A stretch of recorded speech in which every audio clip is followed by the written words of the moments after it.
ময়দা ছাড়া আটা দিয়ে আর গুঁড়ো দুধ দিয়ে বানিয়ে ফেলো গুঁড়ো দুধের পরোটা। কোনো পুর ভরার ঝামেলা নেই। আর আটা দিয়ে যেহেতু তৈরি করা, হজমও সহজে হয়ে যাবে, স্বাস্থ্যকরও হবে। আর সবথেকে বড় কথা, এই পরোটাটা মুখে দিলে মিলিয়ে যাবে আর একদম নরম তুলতুলে হয়। অপূর্ব সুন্দর এই আটা দিয়ে তৈরি গুঁড়ো দুধের পরোটা কীভাবে বানাতে হবে সেটাই দেখাবো, তো ভিডিওটা একদম শেষ পর্যন্ত দেখতে থাকো। গুঁড়ো দুধের পরোটা তৈরি করার জন্য 2 কাপ নিয়েছি এখানে আটা। নর্মালি যে গমের আটা যেটা দিয়ে আমরা রুটি তৈরি করি সেই আটাই নিয়েছি। তো তোমরা অবশ্যই ময়দা দিয়েও বানাতে পারো, তবে ময়দাটা যেহেতু আমাদের স্বাস্থ্যের জন্য ভালো নয় তাই আমি এখানে আটা দিয়ে করছি। আটার মধ্যে সামান্য লবণ আর চিনি দিয়ে খুব ভালো করে মিশিয়ে নিয়েছি। তারপর ময়ানের জন্য তেল দিয়ে দিয়েছি, তবে তেলও অতিরিক্ত দিইনি, 2 চামচের মতোই আমি তেল এখানে দিয়েছি। এবারে আমি মেজারিং কাপের 1 কাপের থেকে একটু কম পরিমাণ জল গরম হতে বসিয়েছি। জলটা হালকা গরম হলেই, মানে হালকা হাত ছোঁয়া গরম হলেই 10 টাকা দামের একটা প্যাকেট গুঁড়ো দুধ আমি কেটে দিয়ে দিলাম। তো গুঁড়ো দুধটাকে জল দিয়ে গুলে নিচ্ছি খুব ভালো করে। এরকম হালকা গরম জলের মধ্যে গুঁড়ো দুধ খুব সহজেই গুলে যাবে। আমি 2 কাপ এখানে মেজারিং কাপের আটা নিয়েছি, আর তার জন্য আমি এখানে লিকুইড দুধ নিচ্ছি 1 কাপের থেকে একটু কম পরিমাণ, তবে দুধটা একবারে দেবো না, অল্প অল্প করে দেব। এখানে আমার পৌনে 1 কাপের থেকে একটু বেশি পরিমাণ দুধ লাগবে।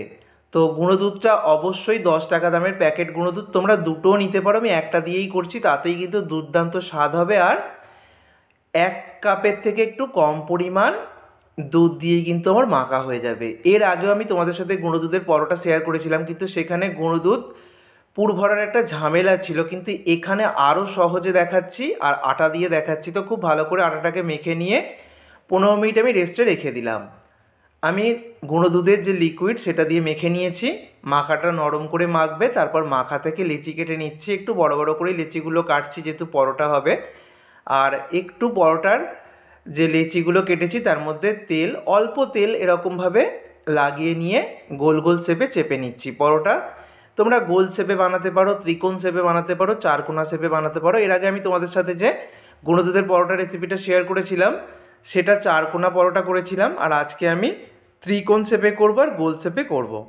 তো অল্প এরকম আটা ছড়িয়ে নিয়েছি, তারপরে একটা পরোটা বেলে দেখাচ্ছি। পরোটাটা একটু মোটা রেখে বেলবে।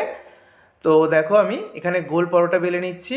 3টে গোল পরোটা করবো আর একটা ত্রিকোণ শেপের পরোটা, যেটা আমার সবসময় ফেভারিট, সেটা করব।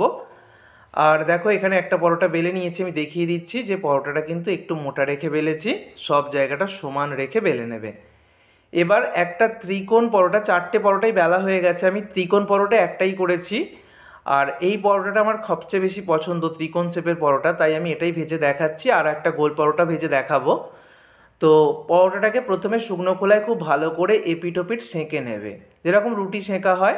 খুব ভালো করে সেঁকা হয়ে গেছে, দেখো ফুলে উঠতে শুরু করেছে, তখন আমি বাটার দিয়ে ভেজে নিচ্ছি। তো বাটার দিয়ে ভাজলে টেস্টটাই অন্যরকম হয়, দুর্দান্ত খেতে হয়। তবে বাড়িতে সবসময় বাটার থাকে না, তাই তাদের জন্য কিভাবে করবে সেটাও দেখাবো। তো দেখো দুটো পিঠে আমি অল্প বাটার দিয়ে সুন্দর করে লাগিয়ে এপিট ওপিট লালচে করে ভেজে তুলে নেব। আর পরোটা ভাজার সময় গ্যাসের ফ্লেমটাকে একদম লো টু মিডিয়ামে করে দিয়েছি। তো 2 পিঠ খুব সুন্দর করে যখন রং চলে আসবে, ভাজা হয়ে যাবে, তখন পরোটাটাকে তুলে নেব। দেখো পরোটাটা খুব ভালোভাবে ভাজা হয়ে গেছে। তো একটা পরোটা ভেজে আমি তুলে নিলাম। আর আরও একটা গোল পরোটা ভেজে দেখিয়ে দিচ্ছি। এই পরোটাটা আমি সাদা তেল দিয়ে ভাজছি, বাড়িতে সবসময় বাটার সবার থাকে না, তোমরা ঘি দিয়েও ভাজতে পারো, আমি এখানে সাদা তেল দিয়ে দেখাচ্ছি।